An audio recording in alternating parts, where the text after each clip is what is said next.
नमस्कार, स्वागत है आपका केदारखंड एक्सप्रेस न्यूज में। मैं हूं आपके साथ कुलदीप राणा आजाद। बद्रीनाथ सीट पर उपचुनाव का दौर इन दिनों चरम पर है और तमाम जो सियासी पार्टी हैं उन्होंने एड़ी चोटी का जोर लगाना शुरू कर दिया है। जनता के बीच तमाम एजेंडों को लेकर जा रहे हैं। मेरे साथ भाजपा की महिला मोर्चा की जिला अध्यक्ष हैं। मैम, पहले तो अपना नाम बताइए।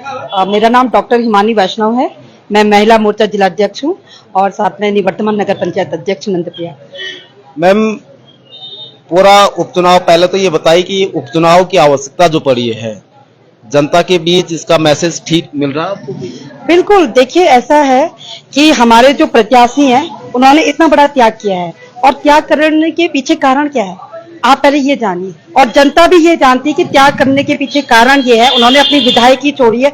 यहाँ कोई प्रधान अपने प्रधानी नहीं छोड़ता है। उन्होंने अपनी विधायकी छोड़ी है सिर्फ जनता के लिए। जनता में वो चाहते थे कि हमारा क्षेत्र का विकास हो। और आपको पता था कि मोदी जी की नीति कितनी अच्छी है। भारतीय जनता पार्टी विकास का कार्य कर रही है और उन्हें कहीं ना कहीं लगा कि विपक्ष में वो कुछ नहीं कर पा रहे हैं, जिस वजह से वो मोदी जी की नीति से भी बहुत प्रभावित थे। इसलिए उन्होंने ये अपना मोदी जी को एक कमल यहाँ से देने के लिए उन्होंने अपनी विधायकी यहाँ से छोड़ी और इस वजह से उपचुनाव हो रहा है। तो मुझे लगता है कि ये हमारी जनता भी जान गई है कि राजेंद्र भंडारी जी ने ये उपचुनाव इसीलिए हुआ कि जनता के विकास के लिए, क्षेत्र के विकास के लिए। राजेंद्र भंडारी जी ने ये बात स्वीकारी है कि विपक्ष में रह के उनके काम नहीं हो रहे थे, लेकिन ये बात तय है कि भाजपा विपक्ष का काम नहीं करती है, विपक्ष के विधायकों का वो साथ नहीं, ऐसा नहीं है। मैं नहीं मानती हूँ। भारतीय जनता पार्टी का कार्य है पूरे क्षेत्र का विकास करना। लेकिन क्या है कि आप ये भी मानिए कि राजेंद्र भंडारी जी ही नहीं, कई बड़े बड़े नेता कांग्रेस के, उन्होंने मोदी जी की नीति से प्रभावित होके अपनी सदस्यता कांग्रेस पार्टी से, विपक्ष से छोड़ी है। तो कोई राजेंद्र भंडारी जी नहीं, कहीं और भी नेता है, वो सिर्फ ये चाहते हैं कि वो भारतीय जनता पार्टी में रहकर कार्य करें। और बाकी देखो, क्षेत्र का विकास तो भारतीय जनता पार्टी हर कार्य में कर ही रही है। विकास की बात लगातार की जा रही है कि विकास के लिए सीट छोड़ी गई, लेकिन ये नहीं बताया जा रहा कि विकास के कौन से ऐसे काम थे वो हो नहीं पा रहे थे, अटक रहे थे। कौन से काम थे वो, आखिर जनता भी तो जाने। नहीं, देखिए ऐसा नहीं है कि काम तो होते ही हैं, लेकिन कई बार ऐसा लगता है कि मैं आपको विपक्ष को लगता है, क्योंकि जब कांग्रेस की, मैं एक कार्यकर्ता के नाते आपसे बात कर रही हूँ, जब कांग्रेस की सत्ता थी, हम भारतीय जनता पार्टी, हम विपक्ष में थे, तो जनता बोल नहीं पाती है अपने जनप्रतिनिधि से। वो कहीं ना कहीं किसी मत से जुड़ी हुई है। तो कहीं ना कहीं लगता था, कहीं हमारे राजेंद्र भंडारी जी को लगा कि जनता की कहीं छोटे मोटे चीजें या जनता बोल नहीं पा रही है, कार्यकर्ता बोल नहीं पा रहे हैं उस कार्य को करने के लिए, और उनका कार्य हो नहीं पा रहा है। तो उनको कहीं ना कहीं ऐसा लगा कि अगर मैं सत्ता पक्ष के साथ रहूंगा तो मैं और अच्छे से अपनी जनता का कार्य कर पाऊंगा, अपना क्षेत्र का विकास कर पाऊंगा। तो कहीं ना कहीं यही चीज रही। और कहीं ना कहीं पहले से मुझे ऐसा लगा है कि राजेंद्र भंडारी जी हमारे माननीय प्रधानमंत्री जी की नीति से बहुत खुश हैं, बहुत प्रभावित हैं। इसलिए भी एक बहुत बड़ा कारण ये रहा कि उन्होंने अपनी विधायकी ऐसे समय पे छोड़ी जहां पे मतलब कि माननीय प्रधानमंत्री जी को उन्होंने अपना सहयोग दिया। जो करोड़ों रुपए खर्च हो रहा है इस उपचुनाव में, ये तो कहीं ना कहीं जनता के ऊपर ये बोझ डाला जाएगा। पैसा है, देखो ऐसा नहीं है, क्योंकि हमारा जनता उनके साथ है और हम बिल्कुल सारी जनता का जिस प्रकार से जोश लगा और कार्यकर्ताओं में जोश है, जनता भी जानती है कि जो ये उपचुनाव हो रहा है ये विकास के लिए हो रहा है, विकास के मुद्दों के लिए हो रहा है, जनता के विकास के लिए हो रहा है, क्षेत्र के विकास के लिए हो रहा है। तो मुझे नहीं लगता कि ये इतना बड़ा हम बजट वाला आप कह रहे हैं कि ऐसा कुछ नहीं है। और विपक्षी इस बात को तोल दे रहे हैं, लेकिन जनता सब जानती है।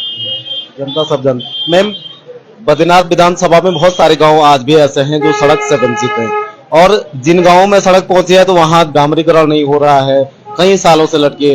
खुद महेंद्र प्रसाद भर्जी के गांव की थालाबैंड की सड़क है, वहां वर्षों से वो डामरीकरण की बात जो हो रही है। उनके गांव में पेयजल की बड़ी किल्लत महेंद्र प्रसाद भर्जी के गांव में है। इस तरह से पूरे बद्रीनाथ विधानसभा में कहीं पानी की किल्लत, कहीं सड़कों की स्थिति खराब, कहीं सड़कें नहीं है। जोशीमठ सेठ के हम देख रहे थे कि कहीं गांव, पाना, ईरानी जैसे गांव जहां पे सड़क से वंचित है। कब इन गांवों में सड़क पहुंचे? आप तो सत्ताधारी पार्टी से हैं। बिल्कुल बिल्कुल। आप ये देखिए कि आप 10 साल पहले की बात मैं आपको थोड़ा सा बताना चाहती हूँ कि क्या था और अब 10 साल बाद और 10 साल पहले और बाद में कितना अंतर आया। देखो ऐसा नहीं है कि अभी रातों रात गड्ढा भर जाए, एक गड्ढा है उसे रातों रात, उसमें भी समय लगता है। तो मुझे लगता है कि विकास कार्य हो रहा है लेकिन थोड़ा समय लगता है, टेक्निकली चीजें होती है, कई चीजें होती हैं। जहां जहां आप डामरीकरण की बात कर रहे थे, पहले वहां रोड नहीं थी, अब वहां रोड आ गई है, समय लगता है, पहाड़ी है यहाँ पे, यहाँ का जनजीवन, यहाँ की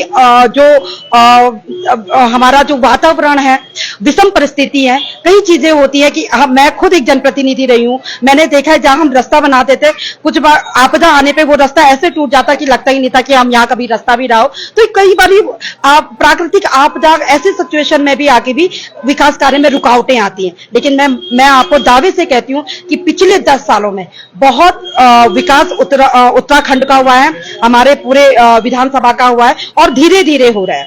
और ये आगे इसीलिए तो हमारे जो प्रत्याशी हैं उन्होंने भारतीय जनता पार्टी का दामन थामा है, क्योंकि उनको पता है कि विकास करेगी तो भारतीय जनता पार्टी। सलना गांव है एक, वहां हम परसों गए थे तो वहां के ग्रामीण कह रहे थे कि महेंद्र प्रसाद भट्ट जब विधायक थे तो उन्होंने सड़क उन्होंने ग्रामीणों से कटवाई। जब ग्रामीणों ने सड़क काटी तो उसके बाद राजेंद्र भंडारी वहां पे विधायक बने और वो प्रदेश अध्यक्ष बने भाजपा के।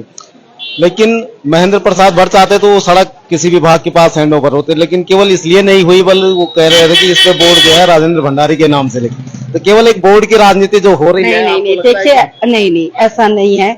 देखिए वही मैं आपको बता रही हूँ कि कहते हैं ना, little knowledge is a dangerous thing. तो वही चीजें हो जाती, कई बार जनता को लोग भ्रमित कर लेते हैं और सही बातें नहीं बताते। तो कई चीजें होती है, आप जानते हैं कि सड़क का मामला होता है, रास्ते का, बहुत सारी टेक्निकल चीजें होती हैं जिसमें प्रोसेस में टाइम लग जाता है। तो हमारे, और वैसे भी भारतीय जनता पार्टी का कोई भी ऐसा, मुझे लगता है कि कोई भी, चाहे वो जनप्रतिनिधि हो चाहे वो कार्यकर्ता, वो कभी नहीं चाहेगा कि विकास काम में रुकावट आए। तो कुछ ना कुछ टेक्निकली फॉल्ट रहा होगा जिसमें समय लगा होगा। अदरवाइज राजेंद्र भंडारी जी के टाइम पे भी काफी कार्य ऐसे हुए हैं जो कि भारतीय जनता पार्टी ने आगे करवाया। आपका एक सम्मेलन यहाँ पे होने जा रहा है 30 तारीख को, क्या वो पूरा कार्यक्रम है? और पोखरी के अलावा फिर कहाँ कहाँ उन कार्यक्रमों ने? जी, आगामी 3 तारीख को महिला मोर्चा का एक सम्मेलन है जो कि पोखरी नगर और पोखरी ग्रामीण की मातृशक्ति द्वारा हम यहाँ पे कर रहे हैं। और ऐसे ही सम्मेलन हमारा दसोली में होगा, जिसमें कि पीपल कोटी, गोपेश्वर और हमारे यहाँ पे दसोली की महिलाएं मातृशक्ति का सम्मेलन किया जाएगा। और ऐसे ही हमारा जोशीमठ नगर और जोशीमठ ग्रामीण में, तो 3 सम्मेलन महिला मोर्चा को संगठन द्वारा दिया गया है, जिसमें कि हमारे उत्तराखंड की सह प्रभारी आदरणीय रेखा वर्मा जी और हमारी प्रदेश की प्रदेश अध्यक्ष महिला मोर्चा श्रीमती आशा नौटियाल जी एज मुख्य अतिथि यहाँ पे रहेंगे। और साथ में हमारे जो कि जिला के प्रभारी हैं और कैबिनेट मंत्री आदरणीय धन सिंह रावत जी भी हमारे इस कार्यक्रम में रहेंगे। तो कुछ पोखरी में जैसे अस्पताल की हम बात करें तो अस्पताल में अल्ट्रासाउंड मशीन की वर्षों से मांग चल रही है।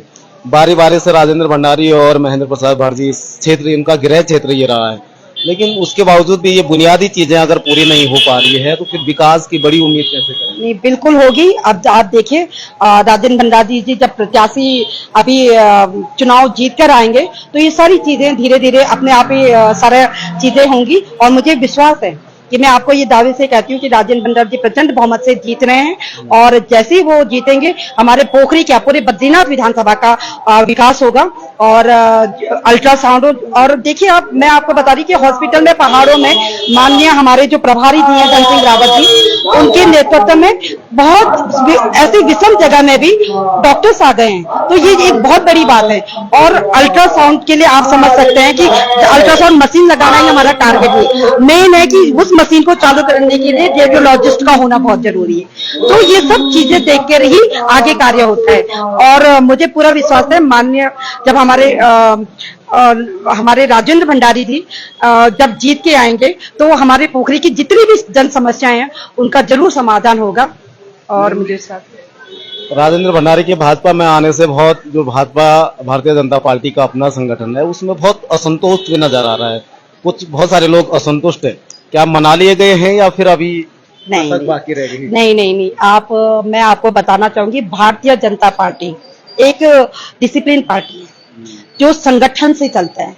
और संगठन ने किसी को भी अगर प्रत्याशी बना दिया है, हमारा कोई भी कार्यकर्ता उसको अपना दमखम लगा के आगे बढ़ाते हैं। और ये सब एक अफवाह, एक र्यूमर्स विपक्ष फैला रहा है कि हमारे जो कार्यकर्ता है वो नाराज है। ऐसे कोई कार्यकर्ता नाराज, आप देखिए चाहे वो जिला स्तर के कार्यकर्ता हो, प्रदेश स्तर के कार्यकर्ता, सारे लोग अपना दमखम लगा के, हमारे प्रवासी आए हुए हैं वो माननीय राजन भंडारी जी को यहाँ पे सपोर्ट करने के लिए आए हैं। तो ये सब बेबुनियाद बात है जो कि विपक्ष द्वारा चलाई जा रही है।